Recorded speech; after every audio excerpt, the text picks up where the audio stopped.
Andito ang chapel ito, nagawa ulit.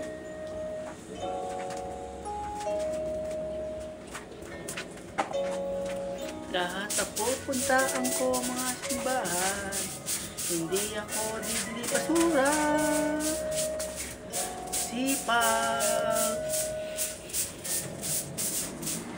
Sipag lang, gagawin pogi. Mahal ko ang simbahan ito naman.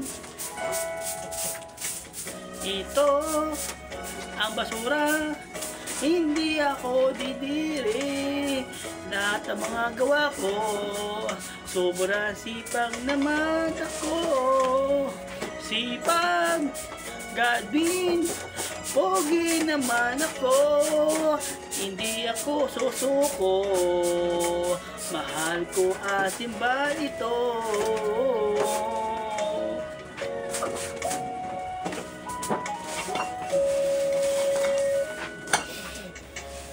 Andito ako, chapel naman. Lahat akong gagawin ko. Oh yeah. Handa na mga walis tambog naman. Hindi ako susuko.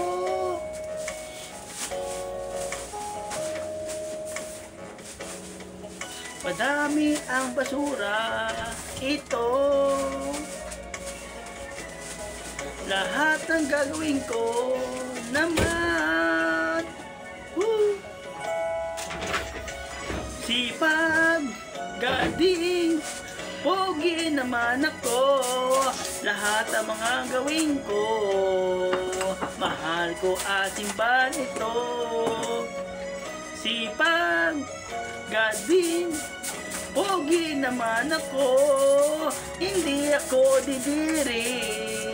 Lahat ng mga basurin ko, mahal ko ang simbahan. Sipag ang Godwin ito.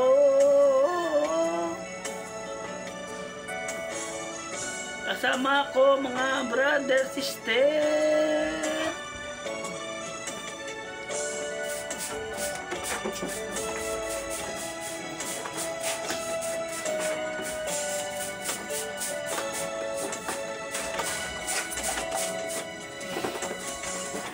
Sipag, Godwin, pogi naman ako.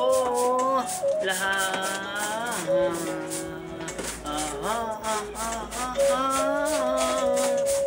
Sipag, Godwin, pogi naman ako. Lahat ng gagawin ko, handa mga walis tambo.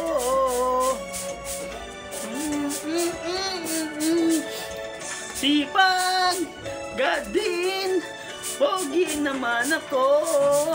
Lahat ng gagawin ko, hindi ako iiwan. Mahal, simbahan ito, hindi ako susuko. Sobra sipag ako. Mahalo ang simbahan ito.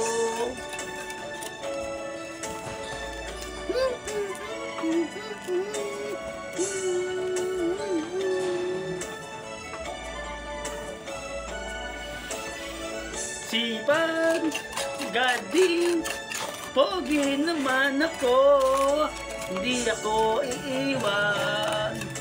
Mahal ko ang simbahan ito.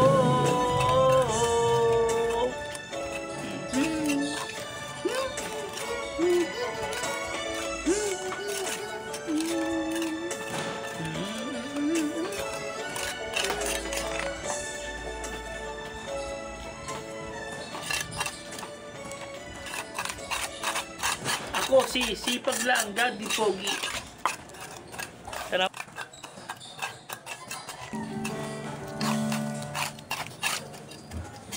Dito ako, chapel ako. At iisa kasama ko. Noong tuloy ang sipag. Hindi tayo iiwan na magpakailanman. O sobrang sipag ko, hindi na susuko. Huwag ka bibitin, basta mahal kita mga tao.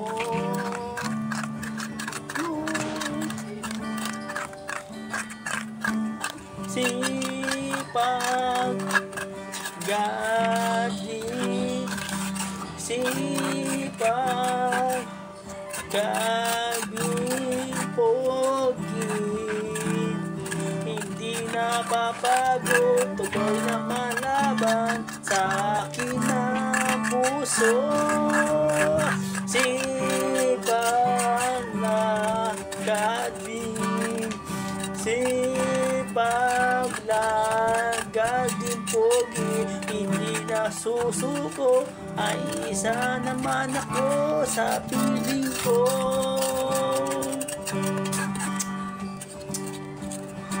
Sipag, sipag,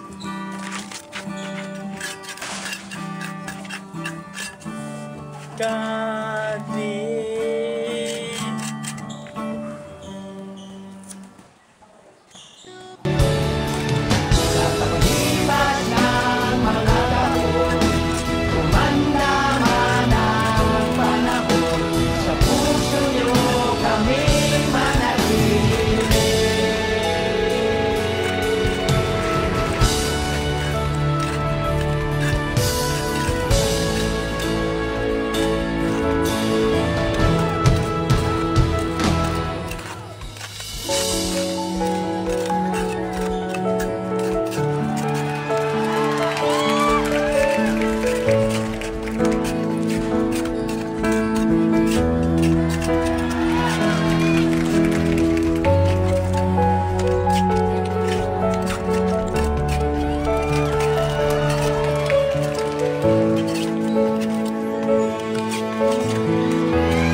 Every day I turn my radio on, nakikinig sa my one and only radio station.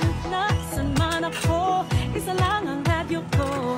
Dahil more talaga dito sa aking paborito. More tawanan, more tutugan, more kwentuhan, more kulitan, more kakilala, more kaibigan, more fun, more kasiyahan. Ano ba na ginagawa? Sino ba ang iyong kasama? Kami ang iyong barkada, saan man sulok ng bansa. My only radio for life. With you I'll never have to feel alone. My only radio for life. You're the best friend that I've ever known. My only radio. Magbago man ang Ikot ng mundo, one thing that I know,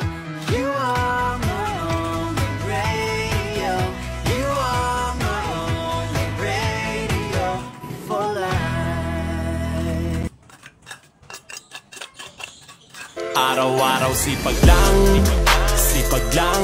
Hayaan mo silang sa'yo'y humahad lang. Huwag ihinto, tuloy-tuloy mo lang. Diretso lang kahit meron pang humarang. Araw-araw sipag lang, sipag lang. Hayaan mo silang sa'yo'y humahad lang. Huwag ihinto, tuloy-tuloy mo lang. Diretso lang kahit meron pang humarang. Kala ko dati ganito na lang, bala ko dati huminto na lang. Akala ko dati wala nang mapapala, mabuti na lang hindi pa ako nadadala. Kung pinanghihinaan ka ngayon, balikan bakit mo sinimulan to? Anong dahilan ba't ginawa mo? Ngayon ka pa nga ba hihinto? Malayo-layo na rin ang narating mo. Gawin na lahat na nasa isip mo. Huwag mo nang gawin na yung huminto. Araw-araw sipag lang.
Dito ako, mga chapel ako, ang iisa kasama ko. Noong tuloy ang sipag, hindi tayo iiwan ang magpakailanman. O sobrang sipag ko, hindi na susuko. Huwag ka bibiting, basta mahal kita mga tao.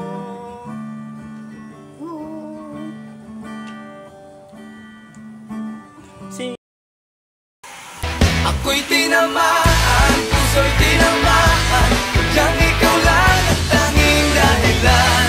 Walang iniisip, walang nalalaman. Hindi ikaw lang pagkat ikaw ang mahal. Tunay na lahat ay hahamakin pag iyong nararamdaman.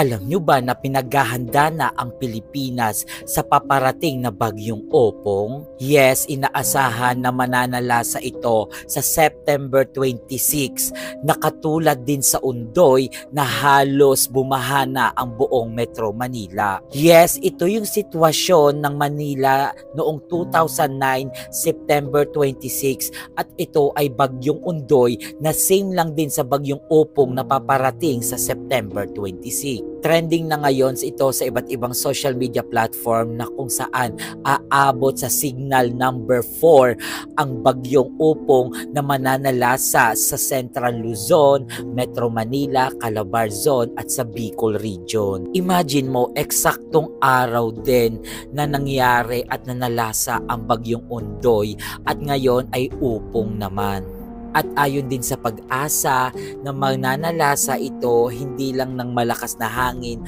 kundi buhos ng ulan na magreresulta sa pagbaha dahil nga yung mga flood control project na ginawa dapat noong pang nakaraang taon ay hindi nagawa at naging ghost project dahil nga kinurap ito ng mga kurakot. Reset. Paano tayo ngayon at dapat lang magising na tayo sa katotohanan na ang Pilipinas ay puno ng kurakot. Magising na tayo mga Pilipino na dapat lahat ng binibigay nating tax dapat napupunta rin sa atin para sa kaligtasan din natin. Sana itong bagyong Opong na to doon lang sana manalasa sa mga kurakot, nakakainis. So hanggang dito na lang, paalam.